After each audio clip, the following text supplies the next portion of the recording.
Hello दोस्तों, कैसे हो आप सभी। स्वागत है आपका आपके अपने YouTube channel Pawan Singh lectures में। और इस वीडियो में आज का हमारा टॉपिक है उत्तराखंड वीडियो जो आपका एग्जाम है उससे संबंधित।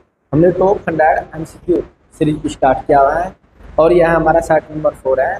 यदि आपने इससे पहले हमारी वीडियो नहीं देखी है तो उनका लिंक आपको डिस्क्रिप्शन में मिल जाएगा। तो आइए शुरू करते हैं। Uttarakhand video exam 2025। इस सेट में हमने लास्ट 10 ईयर पीवाई के ऊपर आधारित टॉप 100 एमसीक्यू 4 वीडियो एग्जाम के लिए सिलेक्ट किए हैं, जिसमें आपको देखने को मिलेंगे जीके, जीएस, हिंदी और करंट अफेयर के क्वेश्चन। ठीक है, और ये हमारा प्रैक्टिस सेट नंबर 4 है। क्वेश्चन मुद्दई का अर्थ। जो मुद्दई शब्द आपसे पूछा जा रहा है इसका अर्थ क्या है। तो जो मुद्दई शब्द है इसका अर्थ होता है वादी या दावा करने वाला। जो व्यक्ति किसी अन्य व्यक्ति पर मुकदमा दायर करवाता तो मुद्दई कहलाता है। जैसे उदाहरण के रूप में हमने कहा कि राम ने शाम को चोरी के आरोप लगा। राम ने शाम पर चोरी का आरोप लगा, तो जो राम है ना वो शाम के ऊपर आरोप लगा रहा चोरी का और उसको मुकदमा दायर करवा रहा, तो जो राम होगा वो यहाँ मुद्दई कहलाएगा। क्या कहलाएगा? मुद्दई। तो मुद्दई का अर्थ होता है वादी या दावा करने वाला। तो is the right answer. Next शब्द निम्नलिखित में से तत्सम। निम्नलिखित में से तत्सम शब्द है। तत्सम शब्द में होते हो जो सीधे ही संस्कृत हिंदी भाषा में आ गए। फिर में से आप लोगों का हो जाएगा तो गांठ नहीं होने का, क्योंकि आप लोग बच्चे इस तरह जल्दी से रेफर करते एकदम गांठ लगाते हैं, क्योंकि गांठ का जो तत्सम होता है ग्रंथि। और ग्रंथि का तद्भव शब्द ग्रंथि से जो तद्भव वो गांठ। तो गांठ एक तद्भव शब्द है, ये आपका तत्सम नहीं है। तो आपके ऑप्शन के अकॉर्डिंग हो जाएगा खंडग्राह। तो B is the right answer. Next question, उद्गम के आधार पर शब्द समूह को कितने भागों में बांटा गया है। तो ये बांटा गया है 4 समूह। शब्द समूह को 4। तो ए is the right answer. Next, Tulsidas ने विनायक पत्रिका की रचना किस भाषा में की गई है। तो ये तुलसीदास द्वारा लिखी गई एक पत्रिका जिसमें हिंदू देवी देवताओं के भजन, इसमें क्या है हिंदू देवी देवताओं के क्या है भजन और भक्ति गीत है। और विशेषकर जो तुलसीदास है प्रभु श्री राम के बारे में लिखते हैं। तो इसमें विशेषकर प्रभु श्री राम से संबंधित भजन सबसे ज्यादा। जो विनायक पत्रिका इसमें प्रभु श्री राम से संबंधित भजन। तो इसकी जो रचना ये ब्रज भाषा में की गई थी, ब्रज भाषा। तो ये हो जाएगा आप लोगों का D is the right answer. Next हो जाएगा रूढ़ शब्द। ऐसे शब्दों को कहते हैं। तो रूढ़ शब्द की यदि आपने परिभाषा पढ़ी हो, रूढ़ शब्द ऐसे शब्दों को कहते हैं जिन्हें अलग कर देने पर, जिनके प्रत्येक खंड को अलग कर देने पर उनका कोई अर्थ नहीं निकलता है, ऐसे शब्दों को ही रूढ़ शब्द कहा जाता है। उदाहरण से समझते हैं। यदि मैं बात करूं घर, तो घर अभी तो एक इसका अर्थ है, यानी घर का जहां आदमी निवास करता रहता है उसे हम घर बोलते हैं। और यदि इसके दोनों शब्दों को, दोनों खंड को अलग कर दिया जाए, घ प्लस रा, तो ना तो रा का ही कोई अर्थ है और ना घा का ही कोई अर्थ निकल पा रहा। तो इन्हें अलग कर देने पर इनका कोई अर्थ निकलता। जैसे पानी, तो वैसे तो पानी है, यदि हम इसे तोड़ दो तो पा और ना नी, दोनों में तो किसी का अलग अर्थ नहीं निकल पा रहा। या हो गया आप लोगों का नाक। तो इसमें से नाक अर्थ भी निकलने का, यदि का को अलग कर दिया तो का भी अर्थ निकलने का। तो ऐसे शब्द जिन्हें अलग खंडों में तोड़ देने से कोई अर्थ नहीं निकलता। तो इसका आंसर हो जाएगा जिनके प्रयोग में एक रूपकता बनी रहती है, जिनका अपेक्षित अर्थ की अभिव्यक्ति हेतु रूपांतरण होता है, जो शब्द दूसरे शब्दों के योग से बनते हैं। तो ये हो जाएगा आप लोगों का D is the right answer. जो दूसरे शब्दों के जोड़ से नहीं बनते, ये अन्य किसी शब्दों के योग से बिल्कुल नहीं बनने के, ये अपने आप में स्वतंत्र होंगे। इनका एक निश्चित अर्थ लिखना है, यदि इन्हें तोड़ दिया जाएगा तो कोई अर्थ नहीं जाने का। तो D is the right answer. Next हो जाएगा निम्नलिखित शब्दों में से शुद्ध वर्तनी वाला शब्द है। तो ये हो जाएगा द्रष्टव्य। तो B is the right answer. Next question है, भूरी भूरी घाघ धूल कविता है, तो ये किसके द्वारा लिखी गई है? ये लिखी गई है गजानन माधव मुक्तिबोधक। तो D is the right answer. Next question है, यथेष्ट शब्द में संधि है, तो यथेष्ट शब्द एक ही मात्रा आ रही, किसकी मात्रा आ रही? एक ही। तो ये कौन सी संधि होगी? पूर्ण संधि। यदि आपने संधि विच्छेद पढ़ा हो, हम इसका संधि विच्छेद भी कर सकते हैं।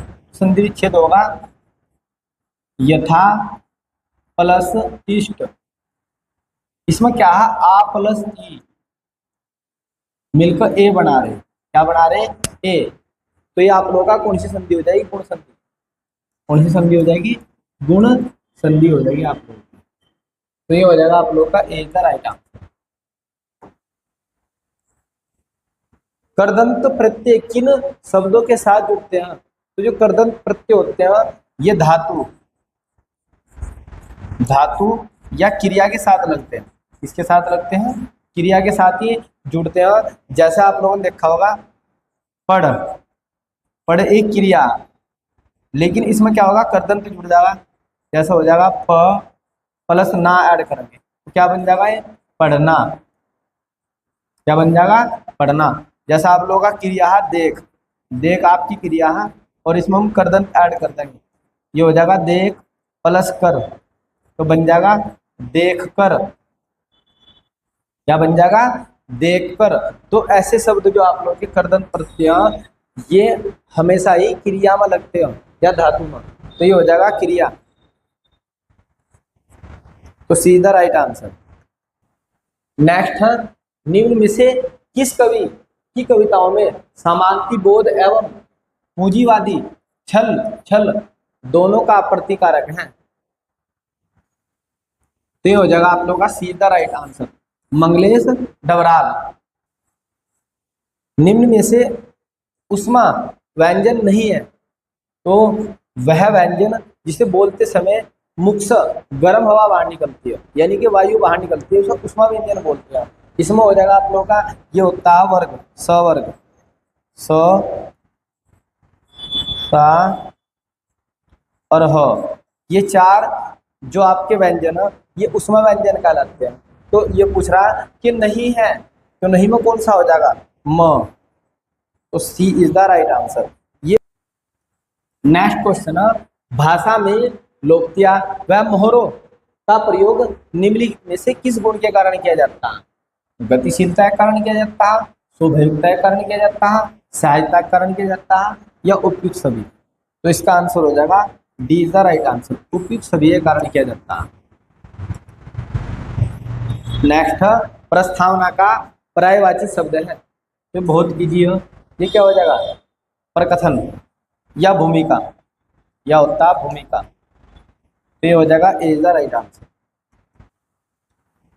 नेक्स्ट है, संक्षेप का अर्थ है। संक्षेप का अर्थ होता है किसी चीज को सापेक्ष यानी कि छोटा करके समझाना। क्या करके समझाना? छोटा करके। तो ये हो जाएगा अनिवार्य तथ्यों का चयन करना, यानी कि जो महत्वपूर्ण तथ्य है सिर्फ उन्हें बताना या उन्हें चुनना। नेक्स्ट है, निम्नलिखित में से फारसी शब्द है, यानी कि फारसी भाषा का शब्द कौन सा?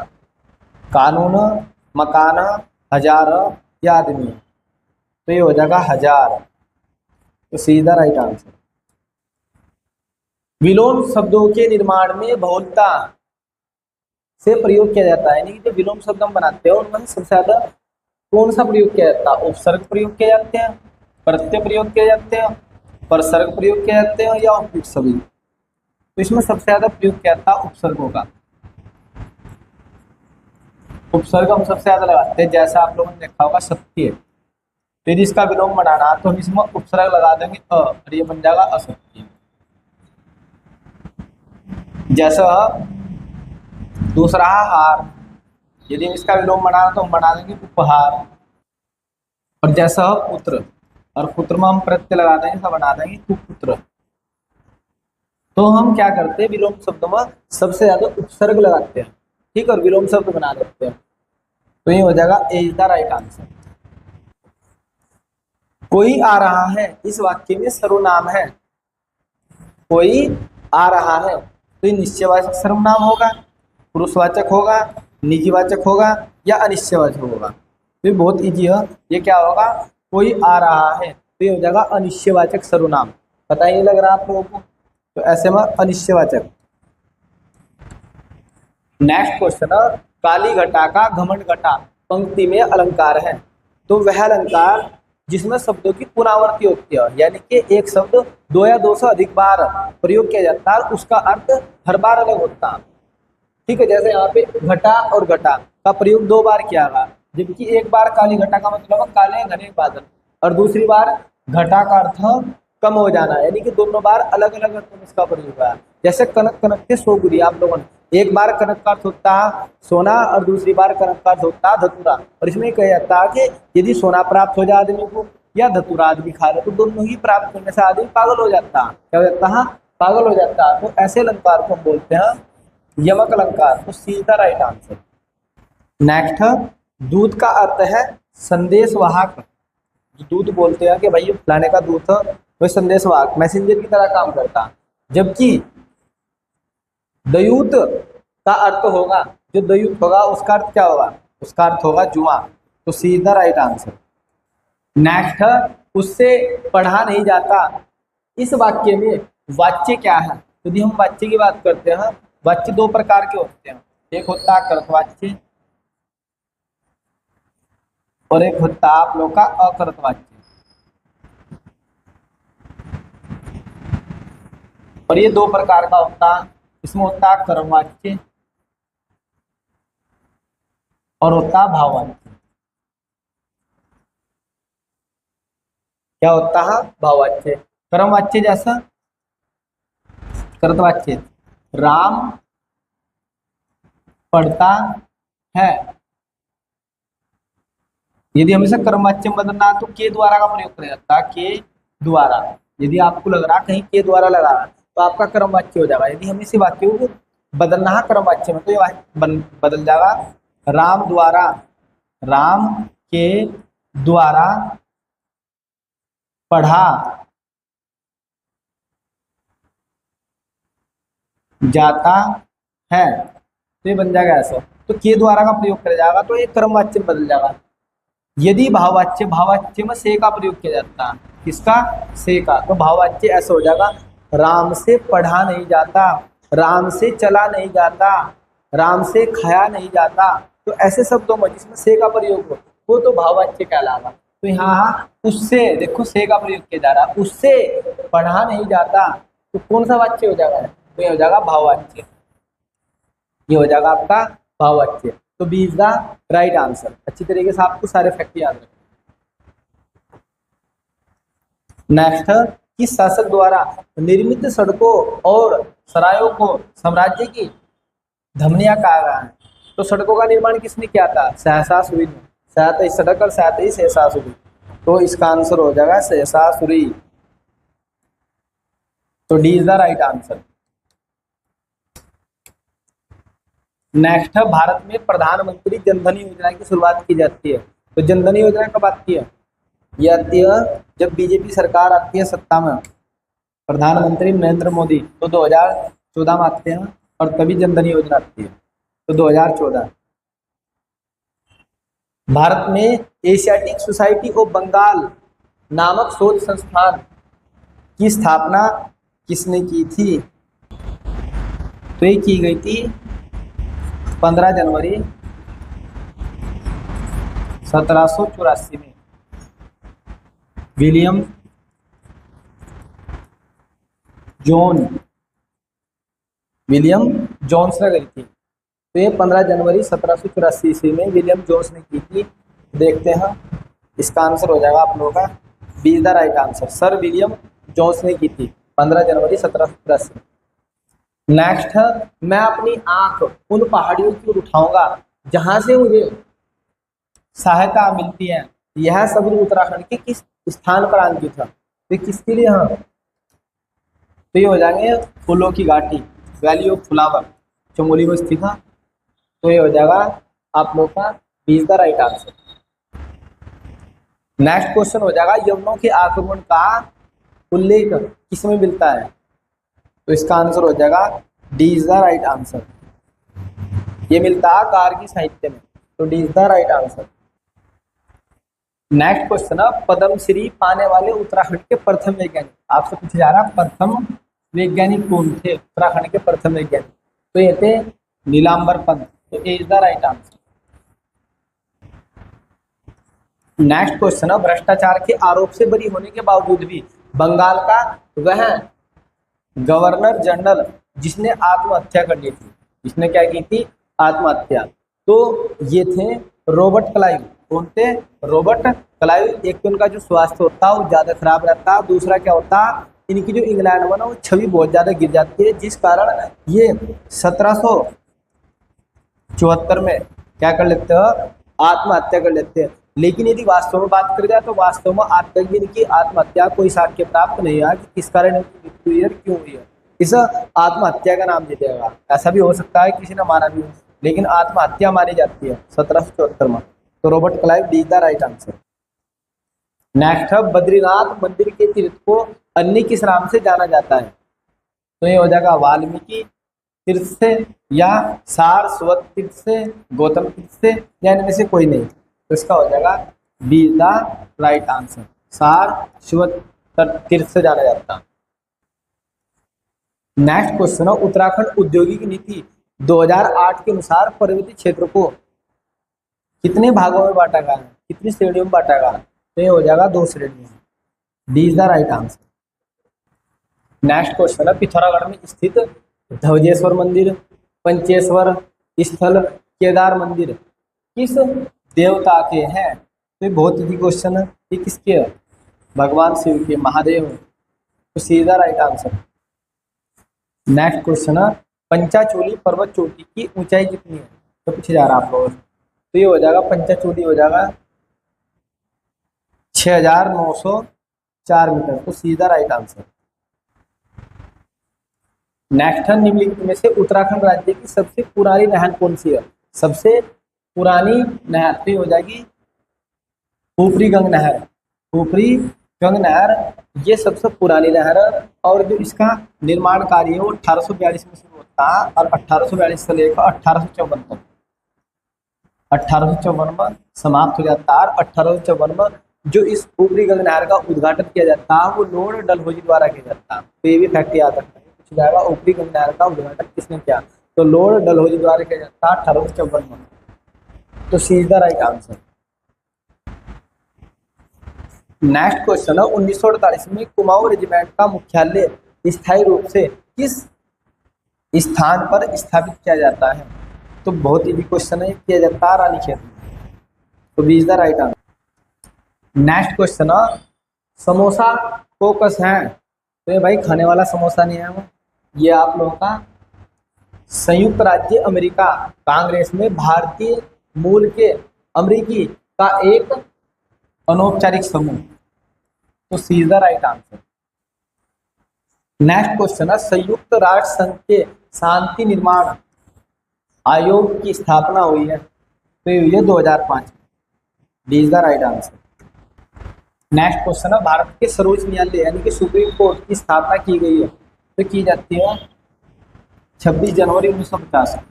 ये स्थित हो माता वर्ष 1926 ईस्वी में किस परिषद या किस संस्था का विलय कांग्रेस में हो जाता है। तो किसका होता है, ये होता है कुमाऊं परिषद। कुमाऊं परिषद, कुमाऊं परिषद का जो गठन है वो 1916 में होता है, और पूरे 10 साल बाद 1926 में इसका जो विलय कांग्रेस में हो जाता है। तो हो जाएगा कुमाऊं परिषद। संयुक्त प्रांत जो बाद में उत्तर प्रदेश के नाम से जाना गया, तो यह नाम किसने दिया था। तो संयुक्त प्रांत नाम दिया था गोविंद बल्लभ पंत। गोविंद बल्लभ पंत द्वारा दिया गया था। C is the right answer. Next है, निम्नलिखित में से महाद्वीपीय पर्वत नहीं है। महाद्वीपीय पर्वत नहीं है, तो इसमें हो जाएगा एटलस पर्वत। बाकी आप लोगों के महाद्वीपीय पर्वत है, एटलस पर्वत महाद्वीपीय पर्वत नहीं है। नेक्स्ट क्वेश्चन है, भारतीय संविधान के किस अनुच्छेद के अंतर्गत भारत का राष्ट्रपति वित्त आयोग का गठन करता है। यानी कि तो भारत का राष्ट्रपति और वित्त आयोग का गठन करता है, किस अनुच्छेद देता है। तो यह होता है अनुच्छेद 280। तो सीधा राइट आंसर। नेक्स्ट क्वेश्चन है 16 महाजनपदों का प्रथम जनपद कौन सा था? तो ये था मगध। क्या था? मगध। तो 20 the right answer.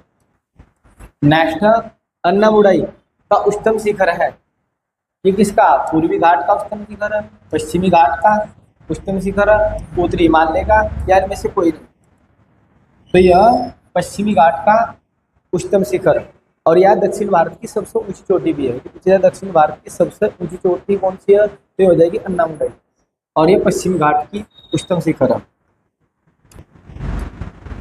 Next question है स्थायी जमींदारी बंदोबस्त व्यवस्था के अनुसार भूमि का स्वामी कौन था? तो भूमि का स्वामी पूछे जा रहा है। यदि हम बात करते हैं तो 1793 में जमींदारी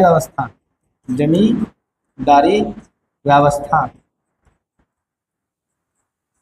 लॉर्ड कॉर्नवालिस द्वारा लाई जाती है। किसके द्वारा लाई जाती है? लॉर्ड कॉर्नवालिस के द्वारा लाई जाती है, और इसे ही स्थायी भू बंदोबस्त बोला जाता है। स्थायी भू बंदोबस्त। और इसमें क्या था? जो भूमि का स्वामी बनाए गए थे, भूमि का स्वामी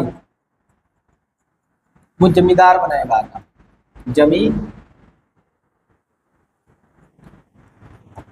जमींदार। इसमें क्या होता? 3 व्यक्ति होते, एक होता भाई किसान,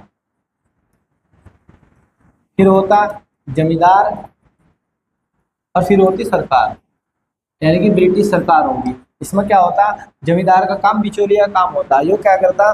जो राजस्व होता है यानी कि टैक्स लगता, वो किसानों से इकट्ठा कर जाता, और जमींदार किसानों से कर इकट्ठा करके सरकार को देता, यानी कि ब्रिटिश सरकार को दिया जाता, और ये जमींदार था बिचौलिया काम करता। यूँ धीरे धीरे इसका तानाशाह बढ़ता चलेगा किसानों पर, और ये किसानों पर से ना मनमाना ढंग से कर लेना शुरू कर दिया, जिसके कारण जो किसान थे वे दिन प्रतिदिन गरीब होते चले गए और बोझ के तले दब गए, और जो सरकार थी उसे एक निश्चित आय प्राप्त हो रही थी। इसलिए क्या होता? इसे जमींदारी व्यवस्था को बाद में क्या कर दिया था? समाप्त कर दिया था। तो उसमें ध्यान रखना जमींदार, तो हो जाएगा आप लोगों का जमींदार। 20 द राइट आंसर। नेक्स्ट निम्नलिखित में से किसको मेन बाउंड्री थ्रस्ट MBT संरचनात्मक इकाई अलग करती है? तो ये किस अलग करती है? ये पाई जाती है आप लोगों की लघु हिमालय प्लस शिवालिक हिमालय को ये अलग करती है। लघु हिमालय और शिवालिक हिमालय को मेन बाउंड्री थ्रस्ट ये अलग करता है। और यदि पूछे जाए आप लोगों से वर्थ हिमालय प्लस लघु हिमालय, वर्थ हिमालय और लघु हिमालय को अलग करता है मेन सेंट्रल थ्रस्ट, तो इसे बोलते हैं हम MCT, और ये हमारा MBT। तो MBT लघु हिमालय और शिवालिक हिमालय को अलग करता है, जबकि MCT वर्थ हिमालय और लघु हिमालय को अलग करता है। तो इसके अकॉर्डिंग आंसर हो जाएगा हमारा लघु हिमालय और शिवालिक को यह अलग करता है। तो ए is the right answer. Next question है वैश्वीकरण में सम्मिलित नहीं है। यदि हम वैश्वीकरण की बात करते हैं तो वैश्वीकरण एक ऐसी प्रक्रिया जिसमें बहुत सारे देश मिलकर एक हो जाते हैं और एक देश की अर्थव्यवस्था विश्व की अर्थव्यवस्था के साथ जुड़ जाती है, और इसे हम वैश्वीकरण कहते हैं। इसमें क्या होता है? व्यापार संबंधित जितने भी नियम होते हैं ना, उन्हें हम या तो कम कर देते हैं, या व्यापार संबंधित जो अवरोध होते हैं उन्हें हटा दिया जाता है, जिस कारण जो व्यापार है वो स्वतंत्र होता है, यानी कि एक देश से दूसरे देश में व्यापार बढ़ जाता है। व्यापार क्या होता है? बढ़ जाता है। और भारत ने वैश्वीकरण की नीति 1991 में बनाई थी, और उस समय जो वित्त मंत्री थे वे थे डॉक्टर मनमोहन सिंह। तो याद रखना आप लोगों को। तो आंसर हो जाएगा प्रत्यक्ष विदेशी निवेश का स्वतंत्र प्रवाह। ये तो वैश्वीकरण का रूप जिसमें हम निवेश बढ़ाएंगे, उसके बाद जो आयात होंगे उन पर जो शुल्क होगी, यानी कि निर्यात और आयात होगा उनको शुल्क में कटौती की जाएगी, ये भी वैश्वीकरण के अंदर सम्मिलित है। और जो आयात लाइसेंसिंग है उन्हें क्या किया जाएगा? समाप्त किया जाएगा, ये भी वैश्वीकरण का हिस्सा है, जिससे व्यापार बढ़ा। तो ये होता है आप लोगों का सार्वजनिक क्षेत्र की इक्विटी का विनिवेश, ये वैश्वीकरण का हिस्सा नहीं है। तो B is the right answer. Next है, निम्नलिखित में से कौन सा वर्ड डॉक्यूमेंट्स मेल मर्ज के लिए एक वैध डॉक्यूमेंट्स का प्रकार नहीं है, प्रकार नहीं है, नहीं पूछ जा रहा। तो ये हो जाएगा लीफ नेट, लीफ नोट। तो ए is the right answer.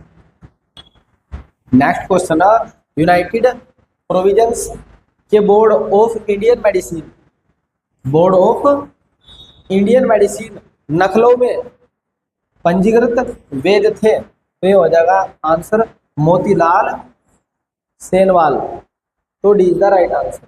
Next question है, गढ़वाल का जोन ऑफ आर्क किसे कहा जाता है? तो गढ़वाल का जोन ऑफ आर्क कहा जाता है तेलू रतौली को, क्योंकि वह एक महान योद्धा थी और एक लोक नायिका थी जिन्होंने गढ़वाल के क्षेत्र में महिलाओं के अधिकारों की लड़ाई लड़ी है, इसलिए उन्हें जोन ऑफ आर्क के नाम से जाना जाता है। तो हो जाएगा तीलू रोतेली। तो ए is the right answer. Next question है, उत्तराखंड विधेयक लोकसभा में कब पारित की जाती है? तो उत्तराखंड की लोकसभा में आती है, वो आती है 1 अगस्त 2000 को। इसके बाद ये 10 अगस्त को राज्यसभा में जाती है और फिर 28 अगस्त 2000 को ये राष्ट्रपति द्वारा स्वीकृति दी जाती है, इस पर हस्ताक्षर कर देते हैं और इस प्रकार अंत में 9 नवंबर 2000 को उत्तराखंड का गठन किया जाता है 27वें राज्य के रूप में। इसमें 27वें राज्य के रूप में। ये हो जाएगा 1 अगस्त 2000 को। नेक्स्ट क्वेश्चन है, उत्तराखंड राज्य की प्रथम निर्वाचित विधानसभा के अध्यक्ष कौन थे? निर्वाचित विधानसभा के पूछे जा रहे हैं यहाँ से आप लोगों से, निर्वाचित विधानसभा के अध्यक्ष कौन थे? तो ये थे यशपाल आर्य, यशपाल आर्य। तो ये हो जाएगा सीधा राइट आंसर। इस वीडियो में इतना ही। इससे नेक्स्ट वीडियो में इस सेट के हम 50 क्वेश्चन डिस्कस करेंगे। यदि आपको हमारी यह वीडियो पसंद आई हो तो आप हमारे YouTube channel Pawan Singh lectures को जरूर सब्सक्राइब करें, लाइक करें, कमेंट करें और शेयर करें। Thanks for watching this video.